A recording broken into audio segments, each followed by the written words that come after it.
Here's an example of a trig function where, remember, we are trying to analyze the critical points and the increase-decrease behavior of the function. So again, for that, we will have to find the derivative. Derivative of theta is 1. The derivative of 2 times something is just a constant multiple. The derivative of cosine theta is negative sine theta.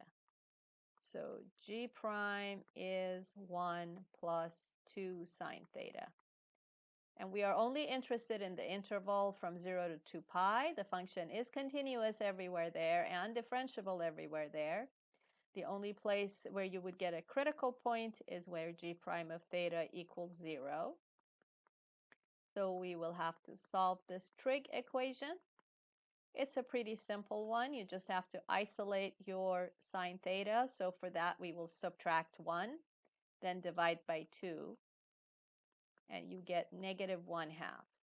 Now, the first angle that comes to mind whose sine is negative 1/2 is negative pi over 6. If you look at your unit circle, negative 1/2 on the y-axis there is where sine is negative 1/2. So you have these two angles whose sine is negative 1/2. So again, the next one that comes to mind is this negative pi over 6.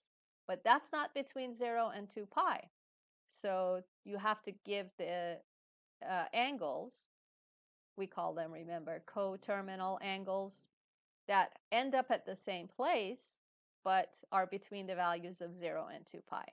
So this one is pi plus pi over 6. That is 7 pi over 6. And then this one is 2 pi minus pi over 6, which is 11 pi over 6. So these are our two critical numbers that we have to put on a number line, but we are only going from 0 to 2 pi. And you just put, and they don't have to be to scale. They just have to be in the correct order. 7 pi over 6, 11 pi over 6. And again, remember, we are trying to make a sign chart for this function, for the derivative function. So between 0 and 7 pi over 6, 6 pi over 6, which is just pi. You plug that in, sine of pi is 0, 1 plus 0, that's a positive number. 7 pi over 6 to 11 pi over 6, maybe 8 pi over 6 or 9 pi over 6 or 10 pi over 6. You can just plug in any of those numbers into your calculator, or you can maybe try to figure out an easy one right here. 3 pi over 2, which is 9 pi over 6. That's in between those. And that one we can easily do without a calculator. So sine of 3 pi over 2 is negative 1. 1 plus 2 times negative 1. 1 minus 2, that's a negative number. 11 pi over 6 to 2 pi, you have to find a number in between there. So maybe our test number will be 11.5 pi over 6. And you could just put that in your calculator, 1 plus 2 sine of 11.5 y over 6, or you can do it as 23 pi over 12. That's the same thing. And when you plug it in, you will see that you will get a positive value. Let me clean this up. So these are, again, signs. Always write these so you don't forget. Oops, not f prime, g prime. That's the name of our function here. So these are the signs for g prime, which give us the directions for g, the arrows. Up, down, up. As you move, you're always moving left to right. That's what we call increasing, decreasing as we move, as the x's get bigger. So our critical numbers are 7 pi over 6 and 11 pi over 6. As you can see here, we have a local max at 7 pi over 6, local min at 11 pi over 6. And then the intervals of increase and decrease, it's increasing. Now we're not doing negative infinity. And for increase, decrease intervals, always give open intervals. So we're starting at 0 here to 7 pi over 6. It's increasing. 11 pi over 6 to 2 pi. It's also increasing, and it's decreasing from 7 pi over 6 to 11 pi over 6. Just to make sure you understand how all of this plays out on the graph of the function, you can also graph the original function, theta minus 2 cosine theta. And notice that behavior. I graphed the function from, let's see, what window did I use? 0, and I actually put 2 pi here, and then it just gave me the decimal 6.28, blah, blah, blah. So you can just type 2 pi, and it gives you that exact window. And then y's, I just went from -10 to 10, because I was in the standard window first. So this is what the graph looks like. See, we have that local maximum right there at 7 pi over 6, the local minimum at 11 pi over 6. It is increasing, then decreasing, then increasing, as we could tell by looking at our arrows. In the next problem, we are given a graph. So we're not dealing with the equation of the function anymore, but here's a graph, and this is really important. Always pay attention to what graph are you given.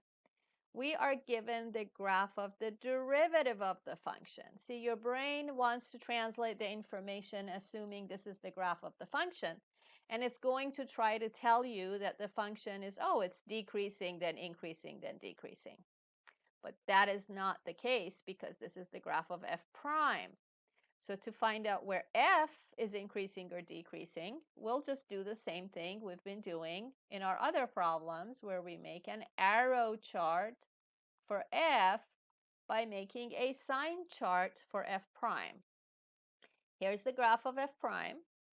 Where does it, first of all, change signs? It changes signs at 1 and at 3 and at 5. 1, 3, 5. And we only have the graph from 0 to 6. So from 0 to 1, f prime is above the x-axis, so it's positive. From 1 to 3, it's below the x-axis, so it's negative. Again, this is the sign of f prime we're looking at, this graph. From 3 to 5, it's above. From 5 to 6, it's below. Now that you've kind of cleared that from your brain, you're not even looking at the graph anymore. You're looking at the signs of f prime. We can get the arrows of f. Oops, I just made that backwards. Arrows going up, down, up, down. So where is f increasing? It is increasing from 0 to 1 and also from 3 to 5. Where is it decreasing? From 1 to 3 and also from 5 to 6. So separate the graph, take it out of your head, translate the information to sign chart for f prime, and then translate that information for arrow chart to f. At what values of x does f have a local maximum or local minimum? That's easy to tell again by looking at the arrows. So local max at x equals 1 and x equals 5, local min at right there, x equals 3. If you just look at the graph, if you don't take the control of what your brain wants to do, it might just say, oh, I can see a local min at 2 and a local max at 4. Nope, those are local maxes and mins for f prime, not for f. To get local maxes and mins for f, you want to make this arrow chart for f. So be careful with what graph you are given. Is it the graph of f or is it the graph of f prime? And then translate the information accordingly.